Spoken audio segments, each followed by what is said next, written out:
Hello student, welcome back to my page maths by Haseen. Student, आज मैं आपके लिए लेकर आया हूँ एक बहुत इंपॉर्टेंट क्लास।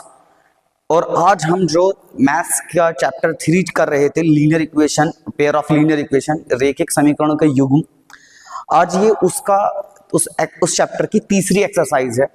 बहुत ही इंपॉर्टेंट मेथड आज मैं आपको कराने वाला हूँ। ये मेथड 10th क्लास में नहीं, आगे की पढ़ाई में भी आपको बहुत ज्यादा यूज होने वाला है। जहां कहीं भी आप लीनियर इक्वेशन से रिलेटेड क्वेश्चन करेंगे, यानी कि रेखिक समीकरण से संबंधित क्वेश्चन आप करोगे, वहां ये मेथड बहुत आपके लिए बहुत अच्छे से काम करेगा और इसी मेथड से अक्सर क्वेश्चन सोल्व होने वाले हैं।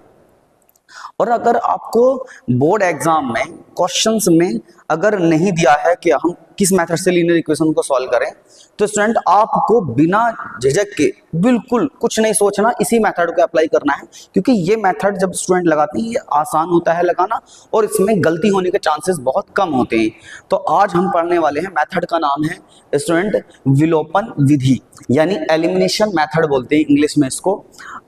ठीक है, ये वेरी इंपॉर्टेंट क्लास है आपके लिए। मैथ्स बाय हसीन चैनल पर आप इस क्लास को ले रहे हैं। और अगर आपने ये क्लास पहली बार मेरे पेज पर आए हैं, तो इससे पहले फॉलो करके आप मेरे पेज पे जाइए। आपको इस चैप्टर से रिलेटेड और बहुत सारी क्लासेस मिलेंगी, आप पहले उनको लीजिए, पहले अपना बेसिक अच्छा कीजिए, उसके बाद मेरी इस क्लास को लीजिए, आपको बहुत अच्छे समझ में आएगा। तो क्लास है क्या, आज क्लास में क्या होने वाला है, हम पढ़ने वाले हैं विलोपन विधि या एलिमिनेशन मेथड। होता क्या है, हमें पेयर ऑफ लीनियर इक्वेशन मिलेंगी। वो कैसे मिलेंगी स्टूडेंट, एक इक्वेशन होगी इस तरह से a1x plus b1y plus c1 equal to 0। दूसरी वाली इक्वेशन इस तरह से होगी a2x plus b2y plus c2 equal to 0। हमें इस तरह से पेयर ऑफ लीनियर इक्वेशन मिलेगी। जैसा कि मैं इसके ये फॉर्म है, स्टैंडर्ड फॉर्म है, हमें इस तरह से मिल सकती है, जैसे 2x minus 3y equal to 2, x plus y equal to 6। और हमें क्या करना है, इसको इस इक्वेशन से x और y की वैल्यू फाइंड आउट करनी, मतलब सॉल्व करना है। और कौन से मेथड से, एलिमिनेशन मेथड से। अब इसमें एक चीज होगी, यानी एक चीज पढ़ना है हमें, क्या हमें पढ़ना है गुणांक, कोफिशिएंट। ये एक टर्म है, इसका बहुत ज्यादा यूज हो रहा है, बार बार कहूंगा गुणांक बराबर करने पर। तो पहले पढ़ लेते हैं गुणांक होता क्या है, यानी कोफिशिएंट किसको बोलते हैं। स्टूडेंट, मैंने कोई इक्वेशन लिखी 2x plus 3y equal to 5। मैं पूछूं इसमें आप x का गुणांक बताइए, x का गुणांक। स्टूडेंट, x का गुणांक यानी कोफिशिएंट ऑफ x बताइए। x का गुणांक पूछूं या कोफिशिएंट ऑफ x पूछूं, तो आपको कहना होगा कितना है 2। यानी जो भी x के मल्टीपल में, यानी गुणा में जो नंबर लिखा है, that is called coefficient, that is called गुणांक। मैं पूछूं y का गुणांक लिखिए आप, y का गुणांक, y का गुणांक लिखिए स्टूडेंट, तो आपको कितना लिखना होगा, 3। कितना, 3। मैं इंग्लिश में कोफिशिएंट ऑफ y पूछूं तो आपका आंसर होगा 3। यानी जो भी y के मल्टीपल में जो नंबर लिखा है, मल्टीप्लाई में जो नंबर लिखा है, वही क्या कहलाएगा, हमारा गुणांक कहलाएगा। इसके बाद फिर करते क्या हैं, मेथड है क्या। दरअसल मेथड ये है, हमें क्या करना होगा, हमें जो भी इक्वेशन दी होगी, सबसे पहला स्टेप, मैं आपको स्टेप में बता रहा हूं मेथड स्टूडेंट।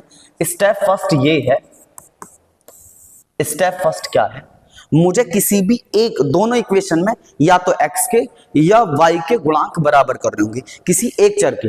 स्टूडेंट, मेथड ये है, किसी एक चर के गुणांक बराबर इक्वल करने, बराबर करने हैं। अब करने हैं या तो गुणा करके, गुणा से, या भाग से, यानी मल्टीप्लाई या डिवाइड से। हमें क्या करना होगा, कोफिशिएंट किसी एक वेरिएबल की। जैसे गुणांक बराबर हो जाएंगे, दूसरा स्टेप होगा, स्टेप सेकंड, जिसके गुणांक बराबर हैं, जिस चर के हमने गुणांक बराबर हैं, यदि उसके चिन्ह, साइन अगर सेम है, तो मैं दोनों समीकरणों को मैं घटा दूंगा। अगर साइन डिफरेंट है, तो मैं दोनों समीकरण को ऐड कर दूंगा। यहां लिखते हैं क्या, सेकंड, यदि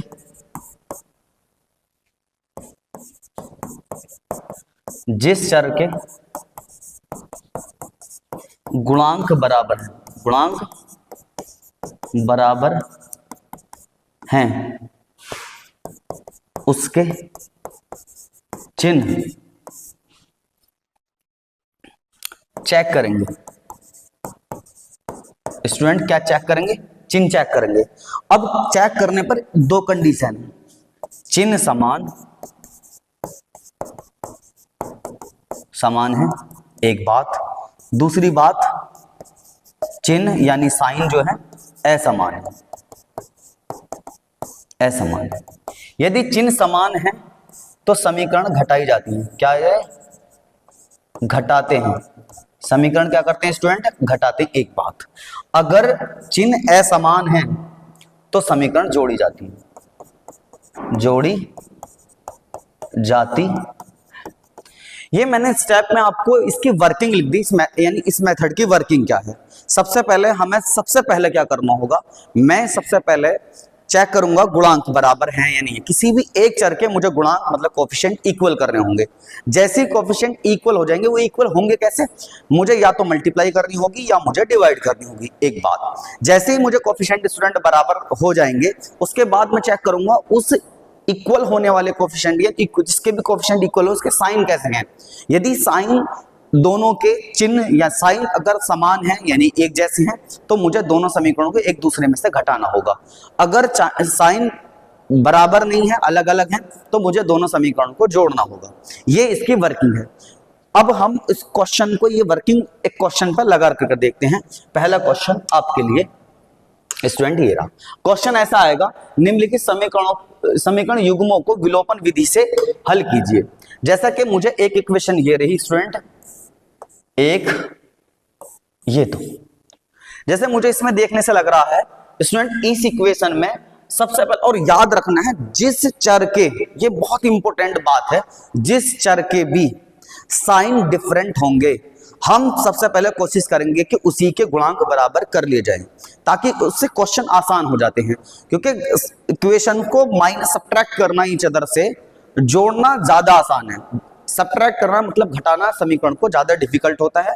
तो हम कोशिश करते हैं कि जिस चर के साइन अलग अलग है, चिन्ह अलग अलग है, उसी के गुणांक बराबर कर लिए जाए। जैसे यहां पर y का चिन्ह माइनस है, यहां पर y का चिन्ह प्लस है, तो मैं गुणांक किसके बराबर करूंगा स्टूडेंट? मैं y का गुणांक बराबर करूंगा। y का गुणांक बराबर करने के लिए स्टूडेंट, यहां पर y का गुणांक 3 है, यहां पर y का गुणांक 1 है, तो मैं कैसे कर सकता हूं? तो 3 को तो हम कर नहीं सकते कम, तो मैं यहां अगर 3 की मल्टीप्लाई कर दूं तो मुझे गुणांक बराबर हो जाएंगे। तो मैं लिखूंगा समीकरण 1 में किसकी गुणा लिखूंगा? 3 की गुणा लिख दी मैंने। करिए 3 की गुणा कितना हो जाएगा? 3x 3y बराबर 3 पंजे 15। ये समीकरण नंबर 1 थी हमारी। इसके बाद दूसरे समीकरण में इसी के नीचे लिखूंगा 2x माइनस का 3y इक्वल टू 4, समीकरण नंबर 1। अब स्टूडेंट यहां पर y का गुणांक यहां भी 3 हो गया, यहां भी y का गुणांक 3 हो गया। जब y का गुणांक बराबर है स्टूडेंट तो अब मैंने देखा इनके चिन्ह कैसे हैं। यहां पर y का चिन्ह पहली समीकरण प्लस का, दूसरी समीकरण में y का चिन्ह माइनस का। तो मुझे क्या लिखना होगा? समीकरण को जोड़ने पर। क्या करने पर? जोड़ने पर। दोनों समीकरण को जोड़ने पर स्टूडेंट, जोड़ने पर यह होता है कि हम कुछ नहीं करते हैं, ये प्लस का ये माइनस का cancel out to each other, एक दूसरे से कट जाते हैं। ये 3x और ये 2x दोनों कितने हो गए? 5x, और ये 15 और 4 हो गए 19। अब ये वाला 5 या x की मल्टीप्लाई में लिखा है, इधर आकर कैसा हो जाएगा? डिवाइड में 19/5, ये हो गया x का मान।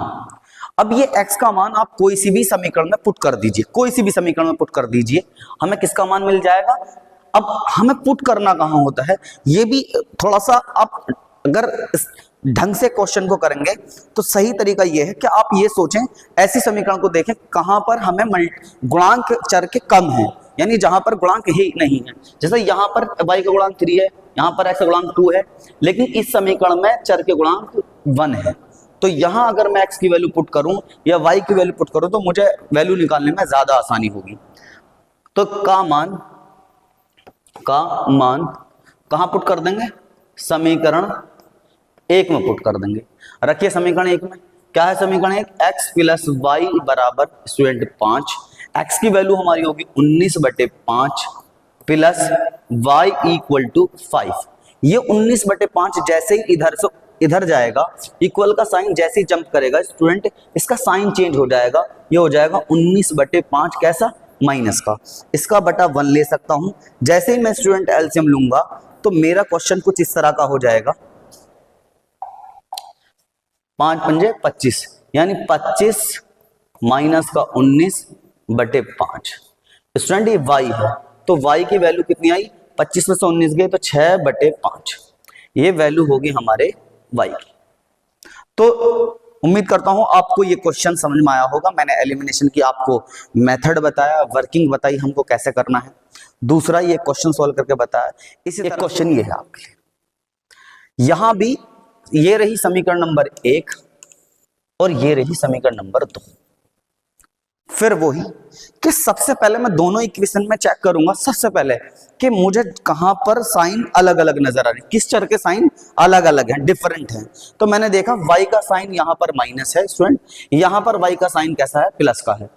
तो दोनों जगह पर y का साइन डिफरेंट है, तो मैं गुणांक भी किसके बराबर करूंगा स्टूडेंट, तो मुझे गुणांक भी बराबर करने होंगे, किसके, y के गुणांक बराबर करने होंगे। और y के गुणांक बराबर करने के लिए स्टूडेंट मुझे यहां पर मैं 2 की मल्टीप्लाई कर दो तो ये वाला 4 बन सकता है। ये भी देखते हैं कि जहां पर कोफिशिएंट कम है, छोटा है, तो वहां मल्टीप्लाई करके हम बड़ा कर सकते हैं। तो मैं लिखूंगा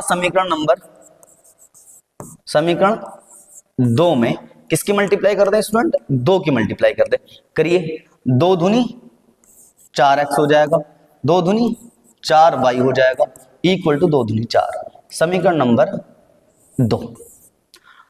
अब इस फर्स्ट, अब यहां भी 4y हो गया, यहां भी 4y है, इसको नीचे रख लीजिए, कितना हो जाएगा 3x प्लस का 4y इक्वल टू 10, समीकरण नंबर फर्स्ट। स्टूडेंट अब दोनों इक्वेशन में y के कोफिशिएंट अलग अलग हैं और y के कोफिशिएंट समान, y के कोफिशिएंट हमने बराबर कर लिए, लेकिन साइन डिफरेंट है। जब साइन डिफरेंट होंगे तो मुझे समीकरण क्या करनी पड़ती है, जोड़नी पड़ती है। तो यहां लिखेंगे जोड़ने पर, स्टूडेंट क्या लिखेंगे, जोड़ने पर। जैसे ही मैंने जोड़ने पर लिखा तो देखिए जोड़ने पर क्या होता है, ये 4y कैसा, माइनस का, ये 4y कैसा, प्लस का, 4 और 3 कितने हो गए, 7y इक्वल टू 10 और 4 कितने हो गए, 14। स्टूडेंट ये 7 जो है यहाँ मल्टीप्लाई में है, मतलब गुणा में है, इधर कहाँ जाएगा, डिवाइड में, ये चला गया 7, 7 1 जा 7, 7 2 जा 14, मतलब y की वैल्यू आ गई हमारे पास 2। ये y की वैल्यू मैं कोई सी भी समीकरण में पुट कर दूं, कोई कहीं भी, आप जहां से आसानी से वैल्यू निकाल सकते हैं वहां पुट कर लीजिए।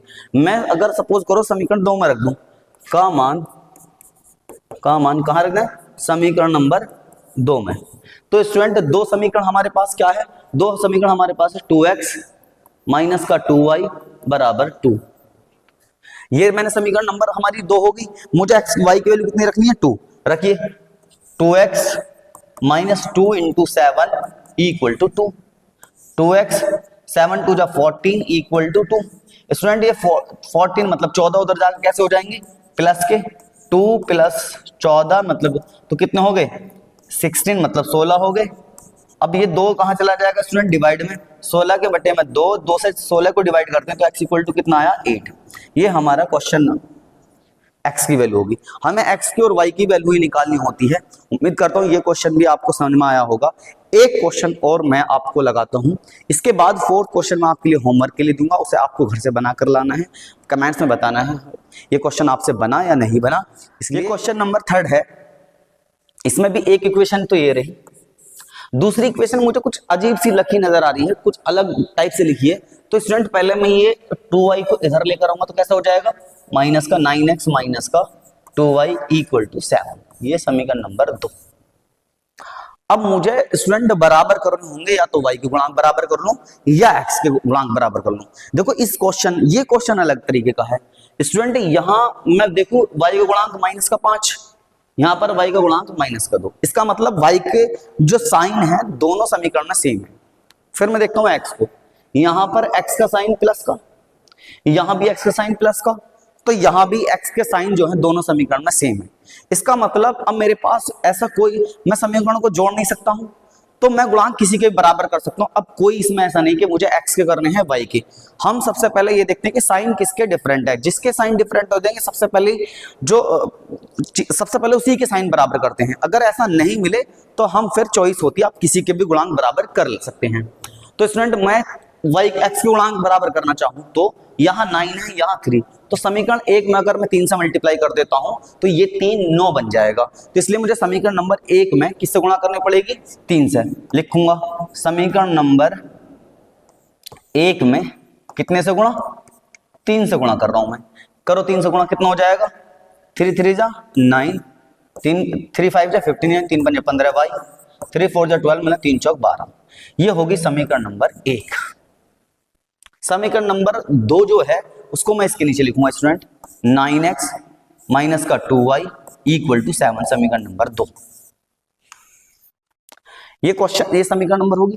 अब स्टूडेंट अब यहां पर मैंने गुणांक किसके बराबर करें, x के, और x के साइन दोनों जगह पर कैसे हैं, सेम है। तो जब सेम साइन आते तो मुझे समीकरण को घटाने पर, स्टूडेंट घटाने पर, जैसे समीकरण को घटाऊंगा यहाँ क्या माइनस, साइन चेंज करते हैं घटाने के लिए, समीकरण के नीचे वाली समीकरण के साइन चेंज करने होते हैं। यहाँ माइनस, यहाँ प्लस, यहाँ माइनस, ये प्लस का ये माइनस का कैंसिल आउट।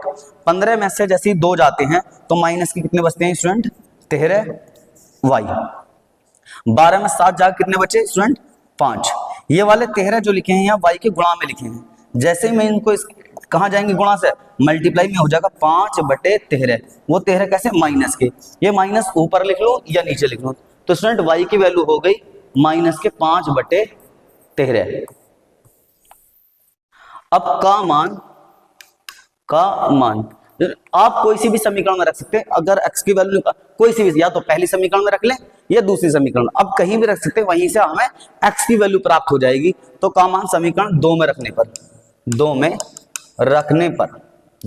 रखने पर देखिए स्टूडेंट,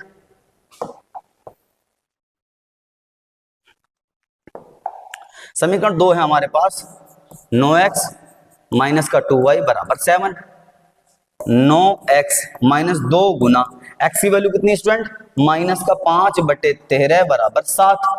ये हो जाएगा 9x 5 दूनी 10/13 बराबर 7।